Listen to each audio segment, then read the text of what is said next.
Hey guys, EpicAlienGaming here, and welcome to my new series, Life Stories. In this series, I'm going to be telling you true stories and events that happened in my life. Most of these stories I'm going to tell you from a personal experience and are not going to be scripted, but this episode is going to be a little bit special because I happened to actually write this down for a project, so it's going to have better, writing or whatever than some of the other stories I'll be telling you guys. But regardless, I'm still hoping you guys will enjoy those other stories I have to tell you, and I do have some pretty interesting things that have happened to me. So let's see if we can get 10 likes on this video. It'd be super awesome, and enjoy this story. Bird's Eye.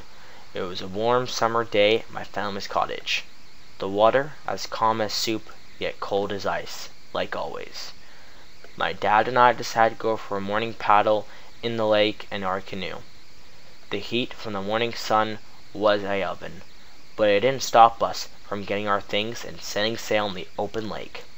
We took the route we had always taken, and seeing all the trees and birds was like going on an adventure. As we continued along the shore of the lake, we finally got to the sandy beach spot that I loved so much. But what I saw didn't make me happy. I rubbed my eyes to make sure what I was seeing was not a dream. A seagull had been lying helpless on the beach with a broken wing. I wanted to take it home to help it. My dad said we would take it on our way back. I could not stop thinking about the seagull for the rest of the trip. I was worried it might not be there when we returned. Time passed on our trip, and before I knew it, we were back to where the seagull was. I felt a sigh of relief to see the seagull still there. I quickly but carefully left the seagull on board the canoe with my gloves on. I felt like I was in a rescue team. We paddled back to the cottage. I paddled harder than usual, rushing to get the animal back to a safe place. I found a nice spot for the animal in our shed. It was dark and cool, away from the desert-like heat. The shed doors had been opened fully, so the animal could see the outside. I was very curious and watched the animal closely, trying to figure out ways to help it more. I tried tending to the animal, giving it a cup of water, only to see it struggle to drink it. More time was passing, but the seagull was not getting any better, and it still looked roughed up. It had its gaze fixed on the horizon. The seagull was listening to the tide from the water come back and forth from the beach shore. This seemed to calm the bird.